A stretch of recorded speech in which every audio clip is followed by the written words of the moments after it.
And vertical PNL. Question में आपको Mrs Anupama limited है, अब इधर दोनों बनाना है, vertical balance sheet and vertical PNL statement. So first item is what? Sales. Sales आपका स्टार्टिंग में सबसे टॉप पे फिक्स्ड एसेट है बेटा। Bills receivable and bills payable. Bills receivable is what? Current asset, current asset में quick, and bills payable is what? Current liability, current liability में quick. Okay. Cash and bank balance is what? Current asset, quick asset, current asset में quick. Opening stock COGS। Bank overdraft, bank overdraft is what? Current liability, non-quick. Bank overdraft is what? Current liability, non-quick. Got it?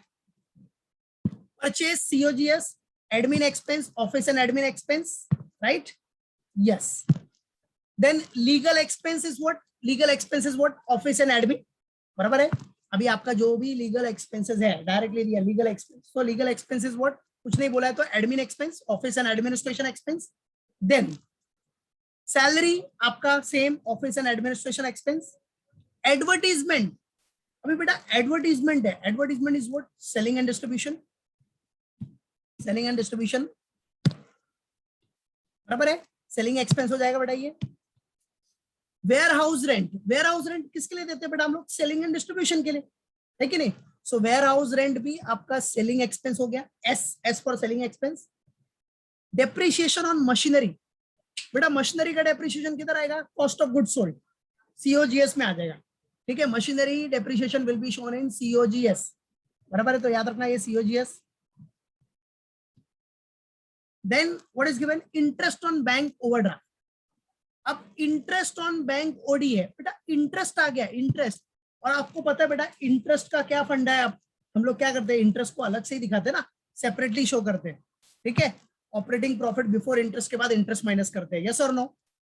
बराबर, ठीक है? तो interest को वो treatment में आपको दिखाना है। चल, then after that what is given? चल ये हो गया अपना, this is done. Then equity share capital, तो बेटा शेयर कैपिटल हो गया, share capital. General reserve is what? Reserve and surplus. Laptop repairs, laptop repair is what? It's an office and administration expense. Laptop repair मतलब क्या हो गया? Office and administration, so office related expense. Direct expense, अभी direct expense किधर आता है बेटा? Where will it come? Direct expense, yes, COGS। याद रखना direct expense will come in COGS। Direct expense है ना बेटा, सो डायरेक्ट एक्सपेंस पता है ना, material, labour, direct expense, factory overheads, ये सब किधर आएगा आपका? Cost of goods sold. Got it? Clear? तो उसको कॉस्ट ऑफ गुड्स सोल्ड में शो करना है आपको। सो डायरेक्ट एक्सपेंस भी आपका COGS, पहले भी आया था अपने को डायरेक्ट एक्सपेंस, यस और नो? क्लियर है? चलो, इन्वेस्टमेंट आपका, इन्वेस्टमेंट तो भाई इन्वेस्टमेंट अलग से ही दिखाना है अपने को, investment. Debtors and creditors, debtors आपका करंट असेट, करंट असेट में quick, and creditor is what? Current liability, current liability में क्विक। That's it. क्लियर है? मालूम पड़ गया? इधर तक कोई डाउट बेटा? Till here any doubt? All clear? चलो आ जाओ, अभी एडिशनल इंफॉर्मेशन क्या बेटा? एडिशनल इंफॉर्मेशन, सी additional information में it is given that closing stock on 31st March 17, what closing stock on 31st March 2017 was valued at rupees 50,000. So closing stock on 31st March 17 was valued at what? 50,000 rupees. Closing stock valued कितना हुआ है? 50,000, ठीक है? तो closing stock तो पता है बेटा आपको, सबसे पहला क्या हो जाएगा क्लोजिंग स्टॉक से रिलेटेड? क्लोजिंग स्टॉक किधर आएगा? आपको COGS में दिखाना है क्लोजिंग स्टॉक, बराबर है? COGS। और secondly what you have to do?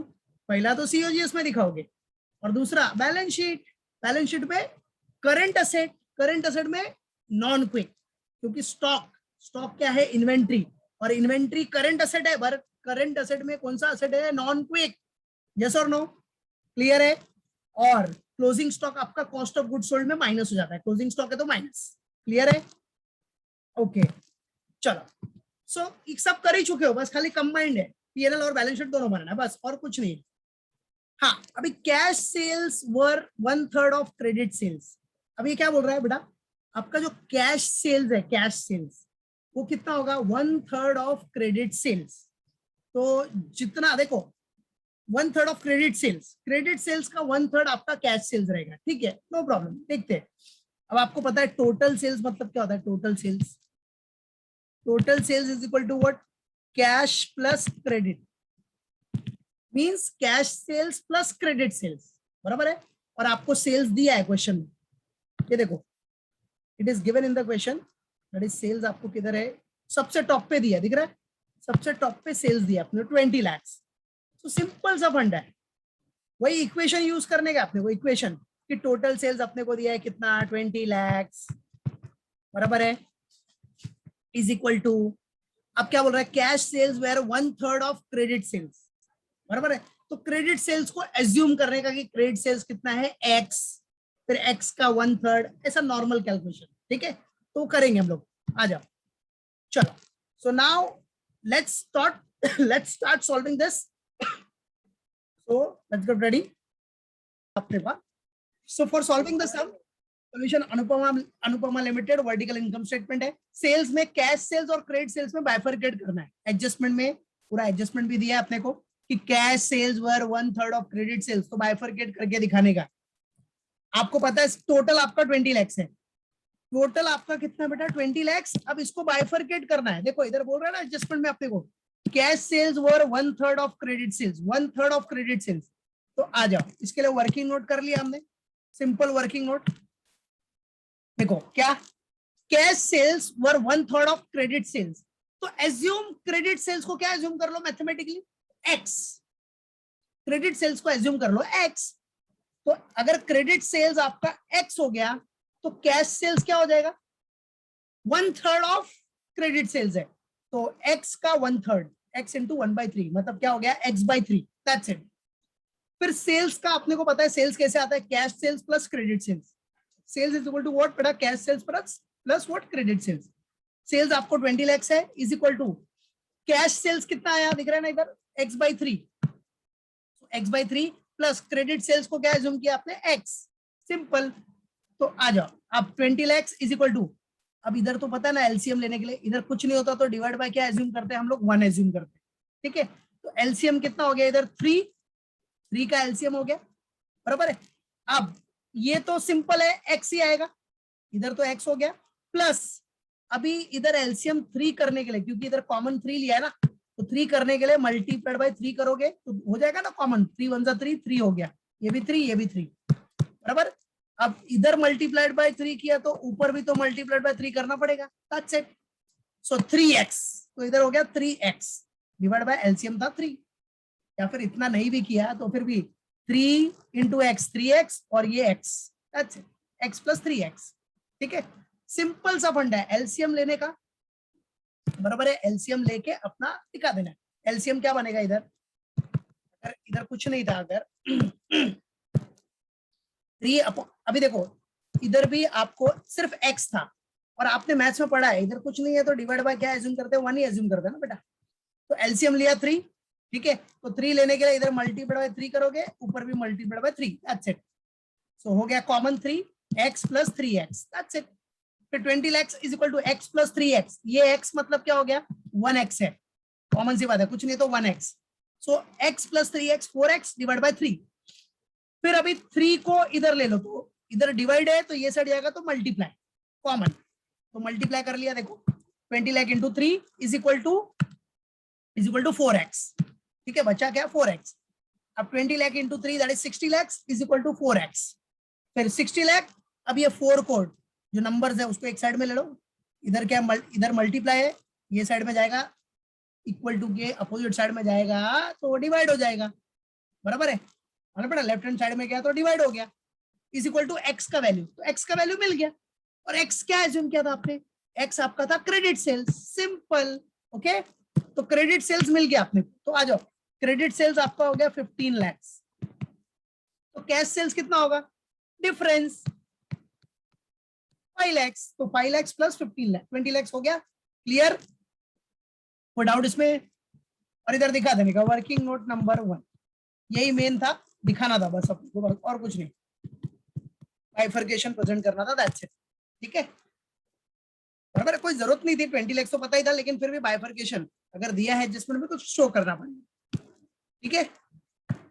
चलो अभी सेल्स के बाद क्या आता है बेटा, less cost of goods sold, less what,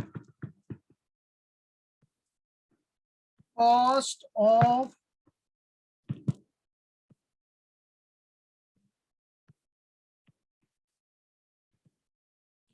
goods sold. ठीक है, चलो कॉस्ट ऑफ गुड्स सोल्ड में सबसे पहला क्या आ जाएगा, ओपनिंग स्टॉक।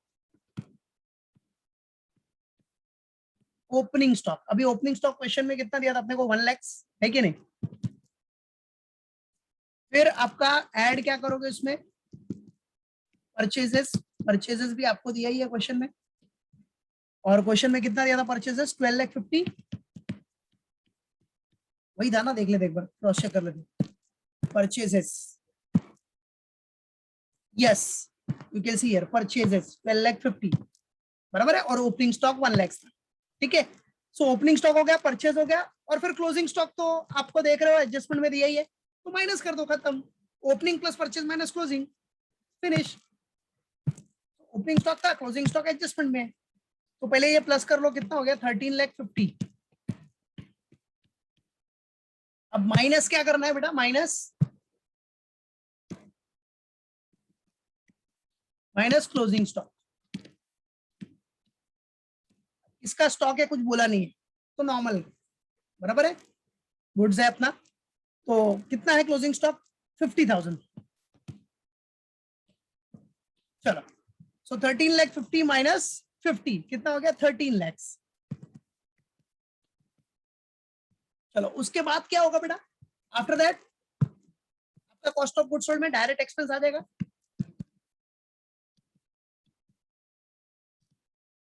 डायरेक्ट एक्सपेंस दिया है आपको, डायरेक्ट एक्सपेंस कितना है, 20,000। देन डायरेक्ट एक्सपेंस के बाद क्या है, depreciation on machinery, factory overhead है, डेप्रिसिएशन ऑन मशीनरी, वो कितना दिया आपने को, 50,000 बराबर। सो बस टोटल कर लो, 13,20,000 और 50,000, तो टोटल कितना आ गया, 13,70,000, बस हो गया, कॉस्ट ऑफ गुड्स सोल्ड आ गया 13,70,000 बराबर। अब ये माइनस करके नीचे नहीं भी लिखना है, हेडिंग नहीं डालना है तो कोई बात नहीं, इधर हेडिंग डाला ही है वैसे भी, तो finally 13,70,000 is what, your cost of goods sold. चलो, सो अब आपको आ जाएगा बेटा, third one is what, your gross profit, you will get your gross profit. चलो अभी ग्रॉस प्रॉफिट कितना आ जाएगा, 20 लाख माइनस 13,70,000, तो gross profit will be 6,30,000। Clear है बेटा, ग्रॉस प्रॉफिट हो गया 6,30,000। Okay clear. इधर तक कोई डाउट बेटा, बोलो। ओके चलो नेक्स्ट स्टेप कंटिन्यू हो जाएगा अपना, फॉर्मेट कंटिन्यू कर रहा हूं मैं।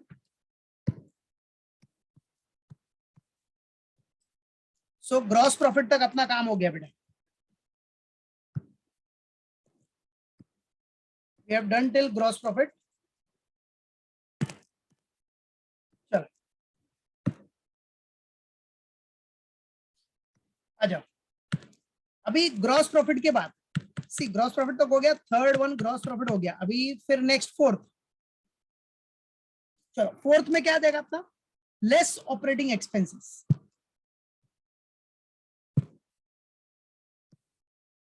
Fourth one is what, less, gross profit के बाद क्या करते हैं हम लोग, लेस ऑपरेटिंग एक्सपेंसेस। ठीक है, चलो अभी ऑपरेटिंग एक्सपेंसेस में सबसे पहला, वेरी फर्स्ट क्या आएगा, office and administration expense, office and administration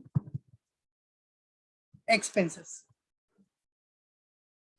ठीक है, चलो ऑफिस एंड एडमिनिस्ट्रेशन एक्सपेंस में क्या रहेगा अपना, फर्स्ट वन एडमिन एक्सपेंस था क्वेश्चन में, पहला क्या दिया था अपने को, एडमिनिस्ट्रेशन एक्सपेंसेस, जो कि आपका था 30,000। सेकेंड वन है लीगल एक्सपेंस, सब दिया ही था ना अपने को क्वेश्चन में, क्योंकि हमने क्वेश्चन के टाइम भी देख लिया। लीगल एक्सपेंस अपना कितना था 20, फिर लीगल एक्सपेंस के बाद सैलरीज भी था आपको, और लैपटॉप एक्सपेंस था, सॉरी लैपटॉप रिपेयर्स था, रिपेयर्स वही बराबर है। अभी इसका अमाउंट कितना था ये दोनों का, आज चेक कर लेते हैं। सैलरीज आपको दिया था कितना बेटा, सी है सैलरीज, सैलरीज आपको दिया है 50, और लैपटॉप रिपेयर्स का है आपके पास 20, ठीक है, तो 50 एंड 20 आ जाओ। सैलरी है 50,000 और लैपटॉप रिपेयर्स है 20,000। चलो तो टोटल ले लो, कितना आ गया, total office and administration expense आ गया अपने को 1,20,000। Total office and admin expense, देखो आउटर में क्या मिलना चाहिए अपने को, टोटल ऑपरेटिंग एक्सपेंस आउटर में दिखना चाहिए, बाकी सब इनर में दिखा। चलो ऑफिस एंड एडमिन एक्सपेंस के बाद क्या जाएगा बेटा, सेलिंग एंड डिस्ट्रीब्यूशन, बराबर है। तो चलो सेलिंग एंड डिस्ट्रीब्यूशन दिखाते हैं अभी। सेलिंग एंड डिस्ट्रीब्यूशन में देखते हैं क्या क्या है आपके पास। So B what, selling and distribution expense, selling and distribution expenses. अभी देखो बेटा सेलिंग एंड डिस्ट्रीब्यूशन में अपने पास क्या था, एडवर्टीजमेंट था, वेयर हाउस रेंट था, यही दो आइटम है। सो एडवर्टीजमेंट था, एडवर्टीजमेंट विच वाज गिवन है 40,000, एंड वेयर हाउस रेंट था 20,000 का, warehouse rent of 20,000। So total will be what 60, बराबर है। So total selling and distribution expense कितना आ गया directly, total selling and distribution expenses कितना आ गया अपना 60,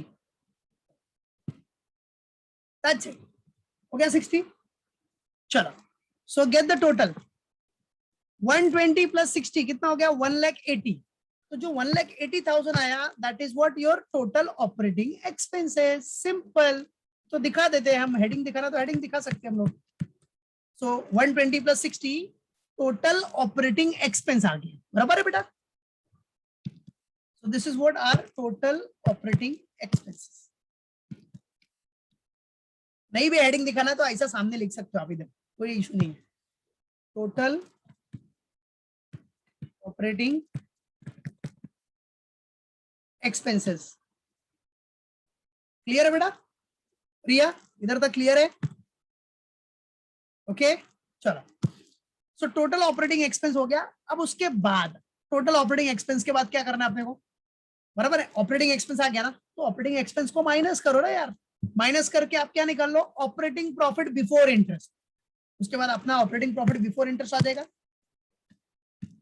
तो आ जाओ अभी जरा देखना आपको ग्रॉस प्रॉफिट कितना था, gross profit 6,30,000 minus 1,80,000 minus 1,80,000, so we will get operating profit,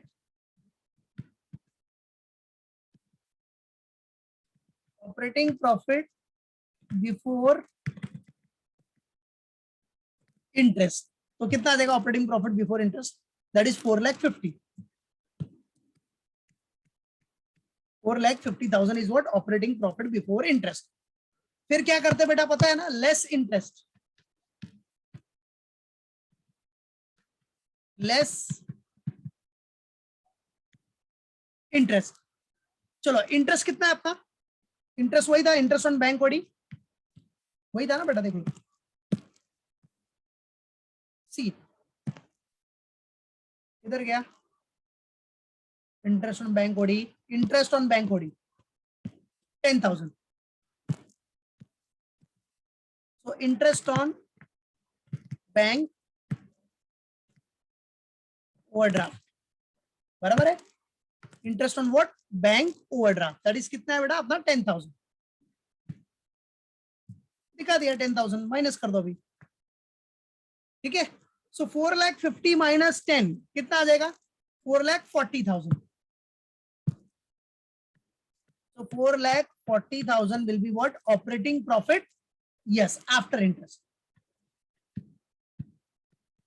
या आप बोल सकते हो प्रॉफिट आफ्टर इंटरेस्ट भी बोल सकते हो.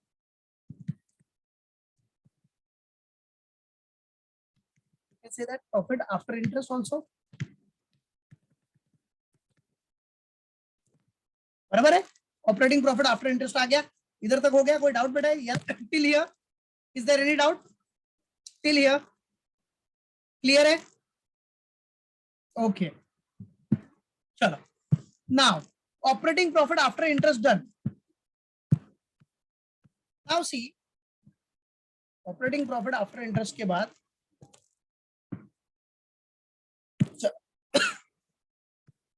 कौन सा स्टेप था बेटा? 7 था ना. नाउ 8. Step number 8. अब स्टेप नंबर 8 में क्या आएगा? अब स्टेप नंबर 8 में आएगा नॉन ऑपरेटिंग इनकम. बराबर है. वो ऐड करना है और नॉन ऑपरेटिंग एक्सपेंसेस माइनस करना है. तो आप मुझे बताओ नॉन ऑपरेटिंग इनकम और एक्सपेंस पूरे क्वेश्चन में हमने देखा अभी तक किधर हमको दिखा क्या नॉन ऑपरेटिंग इनकम और एक्सपेंसेस था क्या? पूरा क्वेश्चन हमने डिस्कस किया.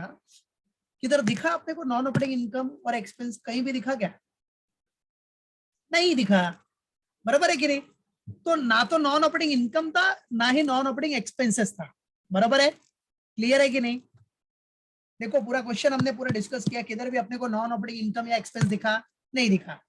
तो ठीक है. व्हाट डज इट मीन कि अपने पास नॉन ऑपरेटिंग इनकम और एक्सपेंस कुछ नहीं था. इसका मतलब क्या हो गया?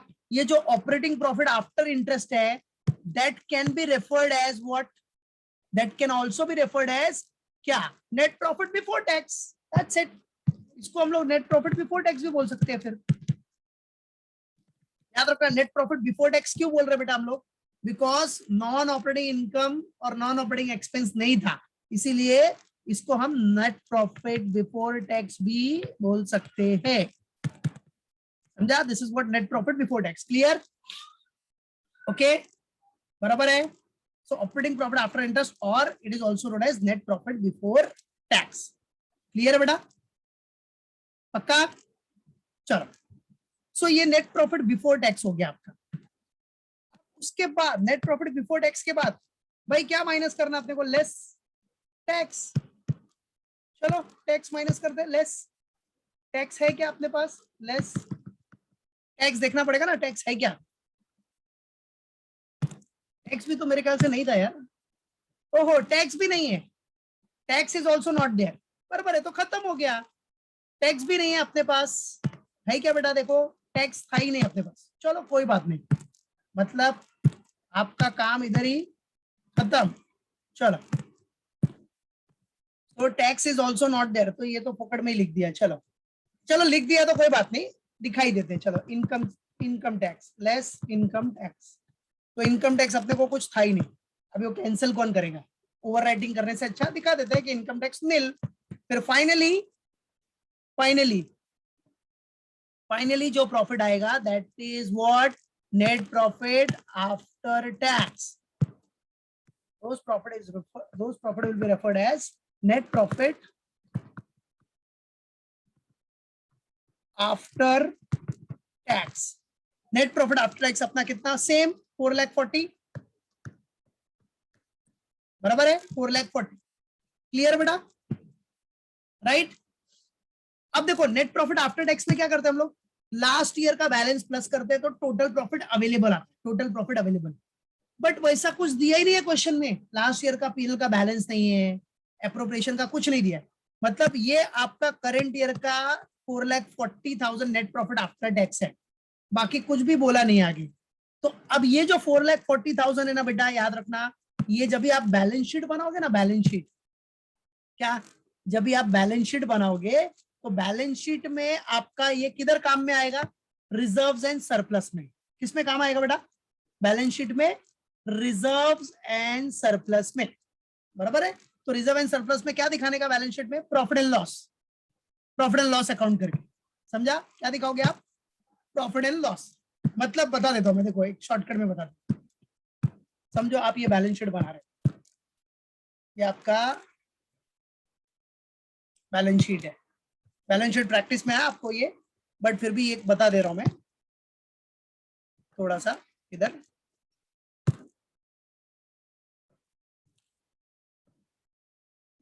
चलो सो देखो करना क्या है, अभी ये आपका समझो वर्टिकल बैलेंस शीट है।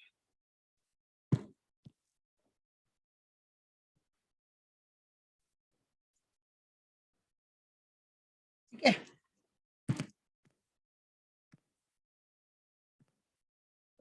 नंबर, पर्टिकुलर्स, रुपीस, रुपीस, क्या vertical balance sheet.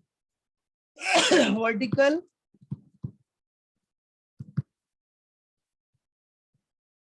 Balance sheet as on 31 March 2021 रहेगा तो 21 लिखने का, बट क्वेश्चन में 2017 है तो वही लिखने का। ठीक है 2017। ठीक है चलो, अभी बैलेंस शीट में पता ही है बेटा, सबसे पहला क्या आएगा आपका, sources of funds, you know that very well. Balance sheet में सबसे पहला heading main, sources of funds.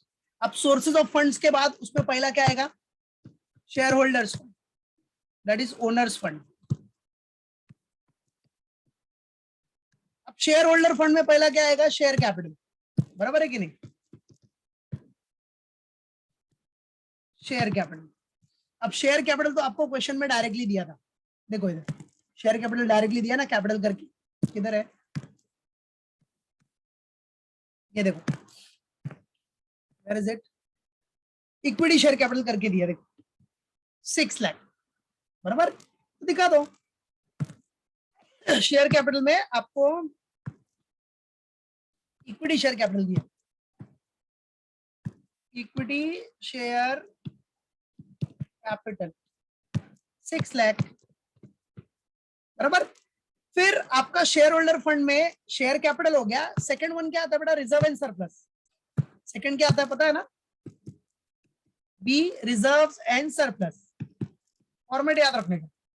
Share capital होने के बाद क्या आएगा, रिजर्व एंड सरप्लस।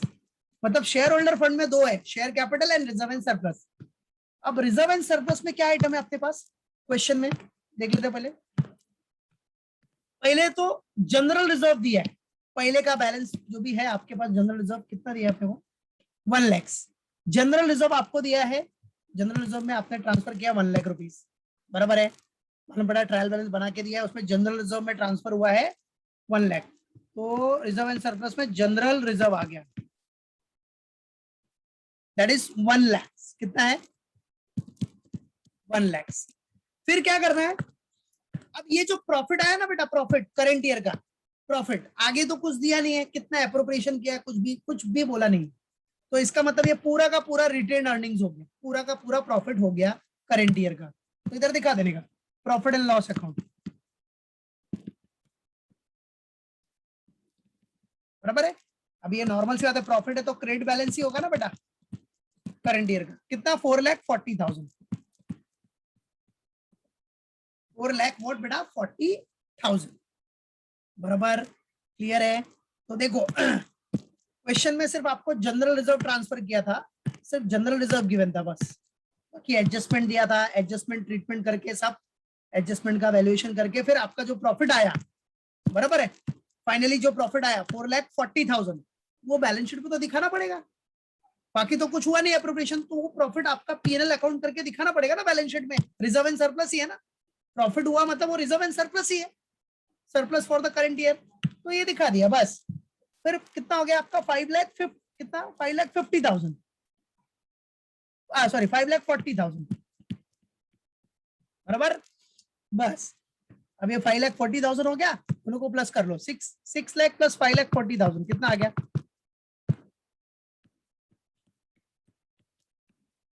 हाँ कितना, 11,40,000, बराबर है, 11,40,000, तो 11,40,000 आपका क्या हो जाएगा बेटा, this is what own funds और नेटवर्थ बोलते हैं, पता है ना, ओन फंड्स और नेटवर्थ, दैट्स इट, हो गया शेयर होल्डर फंड। फिर सेकंड क्या था शेयर होल्डर फंड के बाद लोन फंड। अब बेटा पूरे क्वेश्चन में अपने को कोई भी लोन नहीं है, देयर इज नो लोन, तो नील, तो मतलब आपका कैपिटल एम्प्लॉयड आ गया इधर का, लोन फंड है ही नहीं तो कैपिटल एम्प्लॉयड मिल गया ना। This is known as total funds available, ये हो गया कैपिटल एम्प्लॉयड।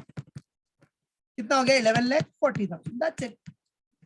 तो ये बैलेंस शीट एक्चुअली आपको प्रैक्टिस में दिया था मैंने, बट आधा तो मैंने कर ही दिया, ठीक है, सिर्फ ये बताने के लिए बस, राइट है। चलो कोई बात नहीं, इसके बाद कंटिन्यू करके अपना असेट्स बना लेंगे, ठीक है। असेट्स में वही एप्लीकेशन ऑफ फंड्स, फिर फिक्स असेट डायरेक्टली दिया है, फिर इन्वेस्टमेंट आ जाएगा, फिर उसके बाद वर्किंग कैपिटल में करंट असेट्स, करंट में क्विक कौन सा रहेगा वो दिखाओ, फिर नॉन क्विक, दोनों का टोटल कर लोगे तो टोटल करंट असेट, फिर लेस करंट लायबिलिटीज में सेम वैसा, करंट लायबिलिटी में पहला क्विक लायबिलिटीज और फिर नॉन क्विक में बैंक ओवरड्राफ्ट है, क्विक और नॉन क्विक दोनों को प्लस कर लो तो करंट लायबिलिटी मिल गया, फिर करंट असेट्स में से करंट लायबिलिटी माइनस कर देना, तो आपको वर्किंग कैपिटल मिल जाएगा, फिर फाइनली कैपिटल एम्प्लॉयड, बराबर है, जैसा पीछे वाले सब में किया है बैलेंस शीट वाले में, क्लियर, ओके। और नॉन क्विक आपको पता है, करंट एसेट में नॉन क्विक क्या है, सिर्फ आपके पास स्टॉक इन्वेंट्री है, और करंट लायबिलिटी में नॉन क्विक कौन सा है, सिर्फ बैंक ओवरड्राफ्ट, ओके बेटा, क्लियर है, मालूम पड़ा, ओके, हो जाएगा ना, फिर तो इसको कंप्लीट करना प्रैक्टिस।